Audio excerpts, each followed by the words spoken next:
जाट समाज ने खुल करके दोनों हाथ ऊपर उठा करके जाट समाज ने ये कहा है हम भारतीय जनता पार्टी को वोट देंगे। क्या जाट भाजपा को वोट देंगे? जाट देशभक्त हैं। ये मेरे बयान नहीं, ये सीएम नायब सिंह सैनी के बयान है। नमस्कार, आप देख रहे हैं इंडिया न्यूज़ हरियाणा का डिजिटल प्लेटफॉर्म। मेरा नाम है आरती अग्रवाल। दोस्तों, जैसे जैसे चुनाव नजदीक आ रहे हैं वैसे ही हरियाणा की राजनीति गर्मा गई है और अब ये राजनीति जाट और दलितों की हो गई है। जी हाँ, मेरे साथ भूपेन है, इस चर्चा में शामिल होंगे और इस चर्चा को विस्तार से ये जानेंगे कि हरियाणा में जाट और दलित वोट किस तरह कांग्रेस के लिए वोट कटवा साबित हो सकते हैं। भूपेन, आपसे जानना चाहूँगी कि जाटों का जो प्रतिशत है वो 20 से 22% माना जाता है हरियाणा में और वहीं 20 से 21% माना जाता है दलित का। तो क्या जो होने वाले चुनाव है 1 अक्टूबर को वोट होंगे, उस दिन ऐसा हो सकता है कि दलित और जाट वोट मिलकर कहीं ना कहीं भाजपा को फेवर करें और कांग्रेस को नुकसान पहुंचाएं? वो भी ये तब जब जेजेपी और आज़ाद समाज पार्टी यानी जो चंद्रशेखर आज़ाद की पार्टी वो मिल चुके हैं और वहीं आईएनएलडी और बसपा का उनका गठबंधन हो चुका है। हरियाणा विधानसभा चुनाव को लेकर के जिस तरीके से जाट और दलित नैरेटिव अभी सेट किया जा रहा है, या जमीन पे एक तरीके से कहें तो कि जो जाट बहुल जो वोट बैंक है या दलित बहुल जो वोट बैंक है, वो आप देखेंगे कि कांग्रेस एक तरीके से पिच वो सेट कर रही है कि जाट सिर्फ कांग्रेस के साथ है इस बार और दलित भी कांग्रेस के साथ है, क्योंकि हम लोकसभा चुनाव में कांग्रेस और इंडिया ब्लॉक ने एक अपना नैरेटिव सेट किया था। उन्होंने कहा था कि देश बचाओ संविधान बचाओ, बीजेपी से देश को बचाओ। तो वो एक दलित वोट बैंक कहीं ना कहीं इनके तरफ टिल्ट हुआ था, कांग्रेस के तरफ। वहीं बात सीएम सैनी का जो अभी आपने बयान कहा कि कौन कहता है कि जाट भाजपा को वोट नहीं देगा, जाट देशभक्त है, देशभक्त कौम है, जाट किसान कौम है और जाट देश की उन्नति में भाजपा के साथ है। मैं आपको आज बता रहा हूँ, कल मेरी तोशान के अंदर रैली थी। जाट समाज ने खुल करके दोनों हाथ ऊपर उठा करके जाट समाज ने ये कहा है, क्योंकि हुड्डा ने शोषण किया है। जाट का क्या शोषण नहीं किया, जाट का भी शोषण किया। नैरेटिव सेट कर रहे हैं कांग्रेस के लोग, जाट वोट नहीं दे रहा। क्यों नहीं दे रहा? जाट वोट दे रहा बीजेपी को। अरे जाट देशभक्त कौम है, वो देश के विकास के अंदर अपना योगदान देना चाहते हैं। वो हुड्डा के विकास में नहीं योगदान देना चाहते और देश के विकास में योगदान देना चाहते हैं। वो लगे हुए हैं और वो भारतीय जनता पार्टी को बहुत बड़े मैंडेट के साथ वोट देने वाला है। तो आखिरकार ये सीएम सैनी की ये क्या जरूरत आन पड़ी कि उन्हें ये बयान खुलेआम सभा में कहना पड़ा कि जाट सिर्फ हमारे साथ है, कांग्रेस गलत नैरेटिव सेट कर रही है। इसके अलावा एक और बयान मैं आपको बता दूं, हाल ही में 2 दिन पहले ही आया है। बीजेपी के ट्विटर हैंडल से एक ट्वीट हुआ था जिसमें यह कहा गया था, सवाल पूछा गया था राहुल गांधी से कि क्या राहुल गांधी किसी दलित को सीएम पद का उम्मीदवार बनाएंगे? तो वो सीधा सीधा निशाना शैलजा की ओर पर था और उसका जवाब खुद प्रदेश अध्यक्ष, कांग्रेस के प्रदेश अध्यक्ष उदय भान ने दिया। उदय भान खुद भी दलित समाज से हैं, बिल्कुल। तो कांग्रेस खुद बैलेंस करके चल रही है। अगर वो भूपेंद्र सिंह हुड्डा को सीएम पद का चेहरा बना रही है तो उसने एक कमान जो उदय भान के हाथों सौंपी हुई है वो भी दलित चेहरा है, तो काफी बैलेंस करके वो भी चल रही है। इसमें हम लोग बियॉन्ड ये जो ट्वीट का बयान था, उसमें राहुल गांधी को जिस तरीके से टारगेट किया जा रहा था, तो इसका 2 मुख्य बिंदु है। इसमें कांग्रेस कहीं से नहीं चाहती है, या कांग्रेस की जो केंद्रीय टीम है या राहुल गांधी कहीं से नहीं चाहते हैं कि पंजाब वाला फिर से कहानी हरियाणा में कांग्रेस के साथ घट जाए, क्योंकि जो इस तरीके की गुटबाजी थी। लेकिन इस गुटबाजी में जो हरियाणा में गुटबाजी है वो दलित और जाट के बीच वाली गुटबाजी है कि कांग्रेस को दलित समुदाय, जो शैलजा और हुड्डा का जो पेच फंसा है, जो बहस चल रही है, जो जमीन पे भी दिखता है कि कुमारी शैलजा का भी मन है कि वो भी सीएम बने। और जिस तरीके से राहुल गांधी नेशन वाइड या इस लोकसभा चुनाव में भी जिस तरीके से पिछड़ों की जनगणना की बातें कर रहे हैं, सबकी जाति जनगणना की बात कर रहे हैं, तो कहीं ना कहीं वो जातीय समूह में दलित समुदाय को लेकर के ये सवाल लोग पूछ रहे हैं कांग्रेस से कि आपके संगठन में या आपका अभी जो चुनाव होने वाला है हरियाणा में विधानसभा चुनाव, अगर कांग्रेस को बहुमत मिलती है तो आप क्या दलित को पहली बार हरियाणा में सीएम बनाएंगे? तो ये सवाल है। लेकिन वहाँ पे जो जाट और दलित का जो कॉम्बिनेशन है, कांग्रेस इस तरीके से सोच रही है कि जाट और दलित समुदाय, जो जाट समुदाय है 20 से 22% 23% है, वो 20 से 21% दलित समुदाय है और मुस्लिम समुदाय, ये 3 तरह का कांग्रेस का ये ट्रायंगल समीकरण चल रहा है।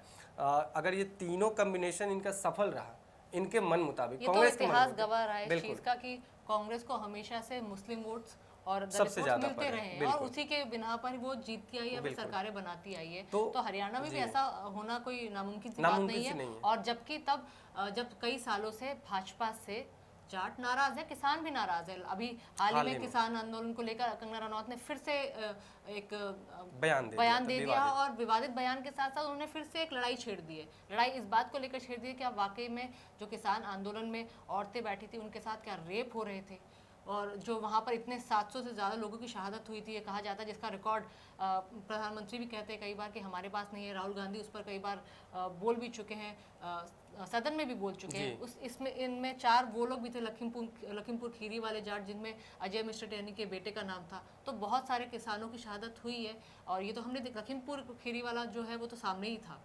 तो कंगना रनौत का ये बयान, हालांकि कंगना रनौत के बयान से खुद को भाजपा ने अलग कर लिया, उनको हिदायत भी दी और चेतावनी भी दी है कि आगे से वो चिट्ठी जारी की बाकायदा, और ये भी कहा गया कि हमारे उनको इस तरह के बयान देने के लिए अधिकृत नहीं है, और कायदे से अपनी जबान शायद कंट्रोल में रखने की उन्होंने बात कही है। लेकिन फिर भी अगर भाजपा ये दावा ठोकती है कि उसे जाटों के वोट बिल्कुल मिलने वाले हैं, तो इसमें कितनी सच्चाई है?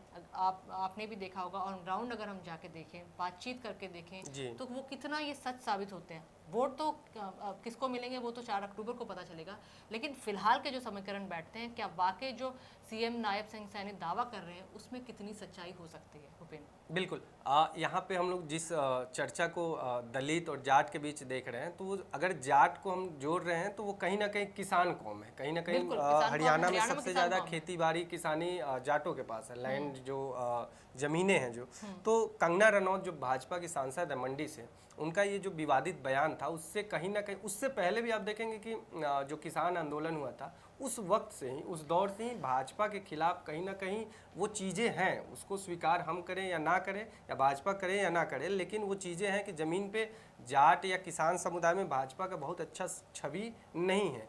तो बीजेपी ने एक प्लान बनाया। और एक और चीज़ इसमें मैं जोड़ना चाहूँगी भूपेंद्र, माफ़ कीजिएगा, कहीं ना कहीं आप देखेंगे कि लोकसभा चुनाव में भी किसानों और जाटों के वोट ने कहीं ना कहीं भाजपा को नुकसान पहुंचाया, तभी वही नतीजा है कि 100 से 50 पे ला दिया, 5 से 10 सीटों में। न सिर्फ हरियाणा, बल्कि मैं अगर यूपी को भी अगर देखूं तो यहाँ पर बाकी राज्यों में भी ऐसा ही हुआ है। जी बिल्कुल।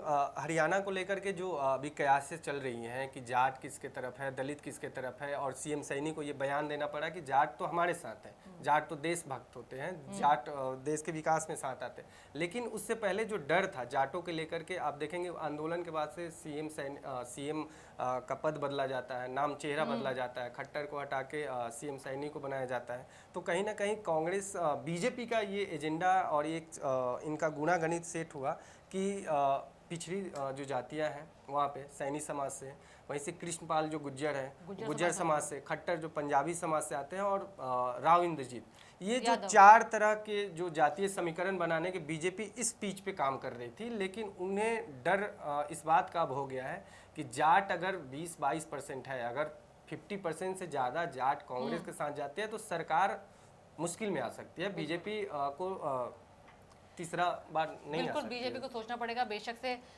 नायब सिंह सैनी ओबीसी समाज से आते हैं, खट्टर पंजाबी समाज से आते हैं, कंवरपाल गुज्जर समाज से आते हैं, और राव इंद्रजीत यादव समाज से आते हैं। लेकिन उसके अलावा भी वोट शेयर जो ज्यादा है वो दलितों, मुसलमानों और जाटों का है। तो इनका समीकरण 50% हो जाता है टोटल। तो इनका समीकरण साधना किसी भी पार्टी के लिए बहुत महत्वपूर्ण हो जाता है। यही कारण है कि जेजेपी ने आजाद समाज पार्टी से हाथ मिला लिया है और मायावती से हाथ मिला बैठे हैं इनेलो। बिल्कुल। तो वो जमीन पे अब कितना कारगर होता है ये देखने वाली बातें होगी कि बीएसपी और इनेलो का जो गठबंधन हुआ है उनका जमीन पे या बूथ पे वो कार्यकर्ता किस तरीके से वोट दिलवा पाता है, या एएसपी जो चंद्रशेखर आज़ाद है, ये समीकरण अभी हरियाणा के लोगों को भी ज़्यादा पच नहीं रहा होगा कि चंद्रशेखर का किस तरीके से, भले वो दलित राजनीति में या दलित एक्टिविज्म से आज यहाँ तक पहुँचे हैं, सदन तक पहुँचे हैं, लेकिन उनका ज़मीन पे हरियाणा के धरती पे किस तरीके से दलितों के बीच उनका पैठ है, वो एक सवालिया निशान है। दलित हमेशा से इतिहास रहा है कि दलित हमेशा से